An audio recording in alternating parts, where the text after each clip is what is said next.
What's going on, everybody? It is TripleCrown24 back, and boy, is it good to be back. It's been about 4 months since my last video that I put out. I made a community post not too long ago, kind of talking through what I've been going through, what's been going on, why I haven't been making content. I don't want to really regurgitate a lot of what I said there. I just want to say that it's good to be back. It's good to be back doing what I enjoy. I need to stop putting so much pressure on myself to produce high quality, highly edited videos and producing videos that I think people are going to watch rather than just being myself and putting out videos of me at my best. And even if I'm not at my best, just putting out videos of me talking about cards and showing off cards. Because, in my opinion, that's probably the best content I can produce. That little aside now put out there, why don't we go ahead and get into today's topic and talk about some cards as well and show off some cards as well. Today's topic is going to be, it's one of my favorites, and we're talking about the C word. It's a word that I strategically don't use too much on this channel, and it's because I feel that the word has really lost its meaning in the hobby in recent times. Maybe not even, I guess, recent times, but since the pandemic. Some people feel the same way that I do about this word. Some people use it freely, and some people are somewhere on that spectrum. However you may see it, I respect that. But the word I'm talking about is comps. And like I said, if you're familiar with a lot of my recap videos or pickup videos, you won't hear me use the word too often. And I'm going to show you why here in a moment. So I have some cards. Why don't we talk about their comps, shall we? First one up here is a bit unusual for me, but it is a 2021 Mosaic, Black Mosaic 101 in a fine PSA 9 with Jesus Luzardo. Interesting second-year card here. I'm a sucker for 101s, though. There's something about them. Anytime that I see a 101 in a case, doesn't matter who the player is, I always take a look at it just because I find it interesting.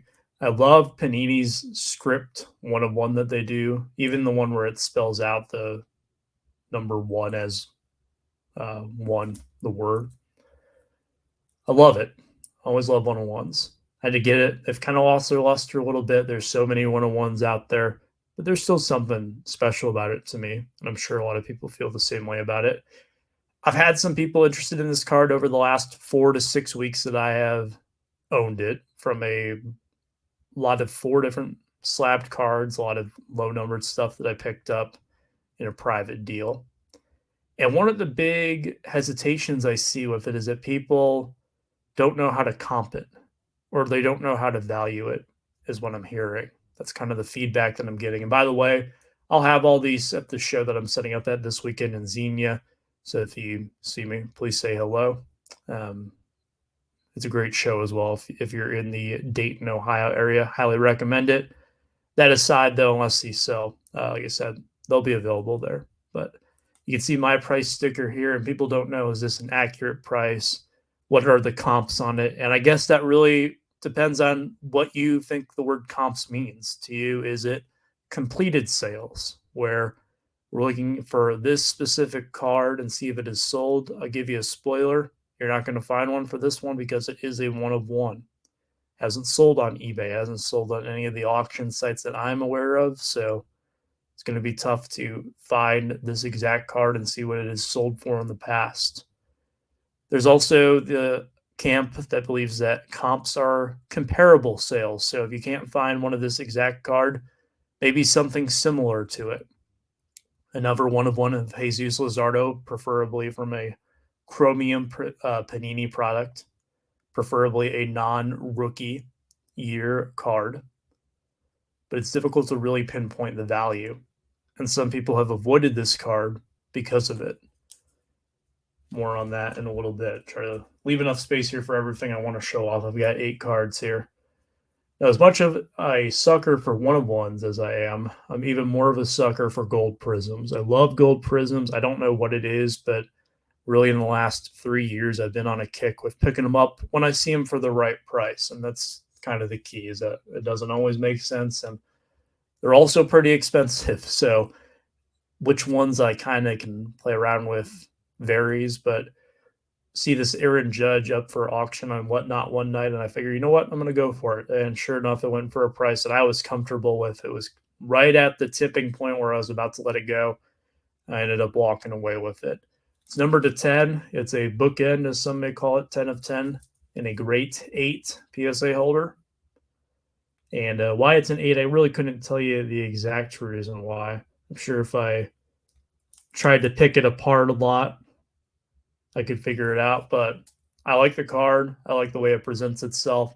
So I'm not going to rag on the card and try to talk it down for its grade. There's only 10 of them out there. And I bet you a lot of the ones that are raw probably have the same issues that this one has. I've opened enough Panini product to know that quality control is definitely lacking at times.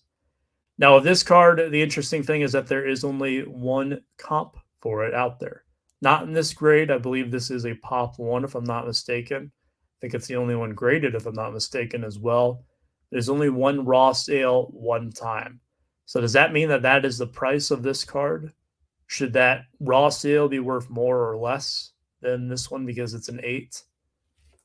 We'll talk about that in a moment as well. Why don't we move on to some basketball? Now, comps might be an ambiguous term on the first two and kind of figuring out what their value is.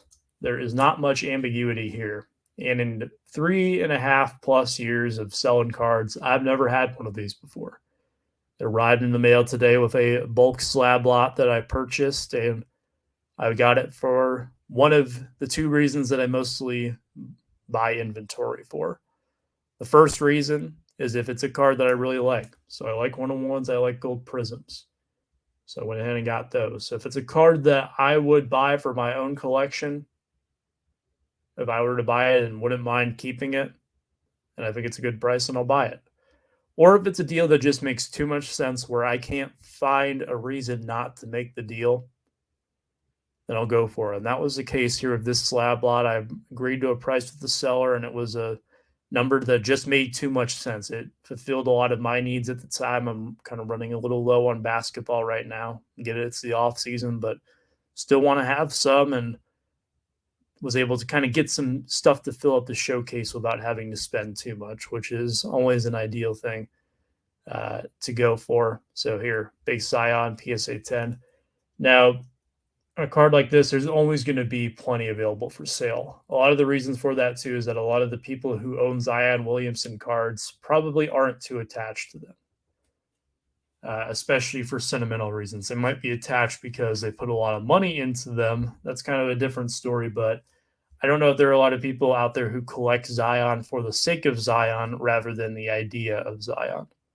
Whereas with Judge, I think he's kind of established himself at this point as someone who people want to collect. He's a player that they can resonate with and identify with. He has accolades to his name. Here's a guy who is he's a bit of an interesting guy here, Dwight Howard. This is the Kobe tribute purple snakeskin from the first year of Mosaic. Again, probably not the first player you would think of when I was going to show off a card today. Had some pretty incredible years there with the Magic in the late 2000s. I really did enjoy those Magic teams. Was always rooting for them to knock off the Lakers, and here he is with said Lakers. This was one of those that I picked up just because of what it meant. I mean, it's a Kobe tribute, so you got the purple snakeskin here in the background. It just works so well with the Lakers colors. And if you look at eBay, you probably won't find another Dwight Howard out there outside of mine. You probably won't even find one that has sold in the past couple of years, or at least I didn't when I was looking into this card to purchase it. But a lot of the Lakers sell for pretty good money, even the guys who don't necessarily have the biggest hobby presence. So I went ahead and picked this one up because to me, I felt like a Lakers collector might want this, or even a Dwight Howard collector. I think it's really cool, and they might want this. Do I know specifically who that will be? No, I don't, but I'm sure that there is someone out there, and worst comes to worst, I'll hold on to it because I think it's cool, and I like the card. And one of the cool things about buying cards that I like is that I'm able to sell them a bit easier because I can speak with confidence in them. I remember there was a show that I set up at, this is a little off topic, where It was back in December of 21. It was in North Carolina, and someone had a Hoops rookie of LaMelo Ball in an SGC 10 for $90. And it was this kid looking to buy it. He wanted it because it was a 10. He was there with his mom and I think his dad or his uncle. And the dealer looks to me as I'm looking through his stuff and asks me, "Wouldn't you agree that this is a good investment for $90?" I didn't believe that at all. I just asked the kid, if you like the card and you're okay with the price, then go for it. But I couldn't sit there and tell that kid that's a good investment. I'm also not going to sabotage the guy's deal. Just social etiquette type of thing. But it just feels very snake oilsman like to me. Back on subject. There's another one of those low pop ones, card that's not too easy to find. In fact, I believe mine is the only one listed right now. I know for sure it's the only PSA 10, unless I'm mistaken. There's only 2 of them out there. It is the Peacock from Mosaic Choice, first year of Mosaic football.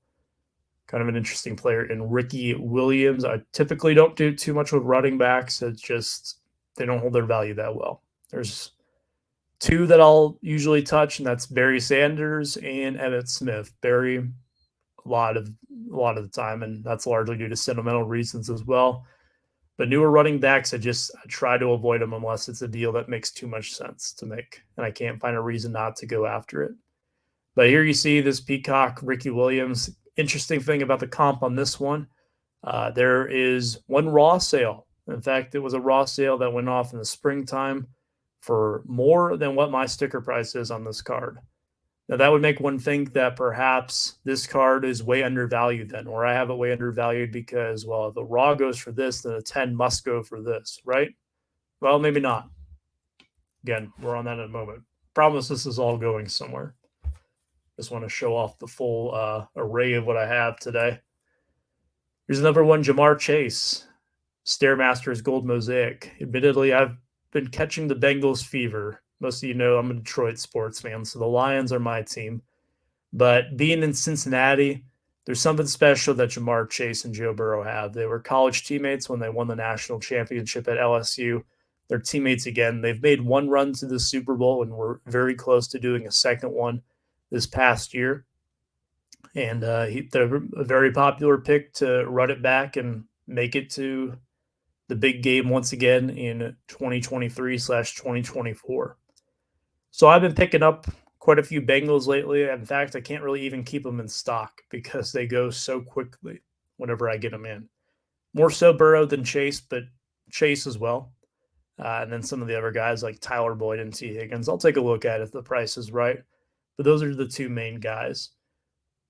Comps on this one. There's 2 raw sales of this one since this product came out and 1 PSA 10 sale. And that PSA 10 sale was me. You can see exactly what I paid for this card.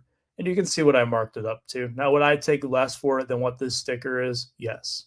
I always price my cards up a little bit just because I would rather negotiate down a little bit than tell someone, no, I'm firm at my price. That's just my style of how I like to do it. Some people view it differently. Whatever the case may be, I like to be able to make it where I have enough room where someone feels like they're getting a deal, but not pricing it up so much that it's kind of being manipulative and trying to give the illusion of a good deal. I want people to feel happy with their purchase from me whenever they make a purchase. So you see there, you can see exactly what I paid for it, and it's the only one up right now. But because it's sold for that one price, or I'm the one who paid that one price, could it possibly be worth more than that price? We'll answer that in a moment. I know I keep saying that. You guys are probably tired of hearing that. 2 more cards, and we'll get to the meat and potatoes. How about a Blue Wave from 2022 Prism, second year? Oftentimes, I'll go after a lot of the Prism parallels. There's a lot of choices out there, so many parallels of so many different products. But certain products, I would kind of loosen up a bit in terms of which parallels I go after. Prism is the biggest one. Pretty much any color from Prism I'll take a look at of certain players. It's not for all players, but certain players, and Jamar is one of those guys. I picked that up a couple weeks ago at the show in Hilliard. And the last one, it's the most expensive card, or at least it has the highest price tag of all the ones I'm showing off. It's a 2022 Mosaic Jamar Chase. It's a gold wave from his rookie season. And these are pretty tough to acquire. They're out of 17, which might not seem too crazy to people. But think about it this way. If you look at 2021 Mosaic, I believe it's a 300 card, maybe 350 or even 400 card checklist. In fact, I think it's probably closer to 400 if I'm not mistaken. You have to pay $150 to open up one of these T-Mall boxes, and you're only going to get one of these parallels in the box. You might also get the red wave. Those are numbered to 9. But at the very least, you're guaranteed the gold wave out of 17. If you get the red wave, then you don't get a gold wave. If you get the gold wave, you don't get a red wave. So think about that. You got to spend $150 just to open up one of those boxes, and you only get one parallel of a checklist of hundreds of guys. It's a huge entry cost, especially if you think about how much wax in theory you would have to rip to get a full set of these gold waves. So how much you would have to rip to, in theory, get one of a certain player. Makes some of these cards a pretty good value if the demand is there. And like I said, I'm a sucker for gold, and gold waves are no exception. Do I prefer the actual gold? Yeah, I do, but gold wave I will settle for if there's no gold available or the price is right. And that was the case with this one. I purchased this for the price of 2 of those T-Mall boxes, $300. And to my knowledge, this is either the only one available currently, or if there is another one available, mine is the cheapest of all of them available. Grade aside, raw or slabbed, whatever the case may be. It's the only one available. So what's my point with all this? Well, if you were to look at all these cards, I would say that if you were going to go try to comp these cards out, that one, maybe 2 of them, the comps will take you pretty far. You could guess which 2 those are probably are. The Zion, and if I had to choose a second one, it would be this Blue Wave Jamar Chase. Why is that? Well, the Zion Williamson card, I alluded to it earlier, they're transacted every single day, whether it be on eBay. I'm sure there's plenty of deals that happen privately. I'm sure there's more third-party selling platforms where they happen. Might happen at shows.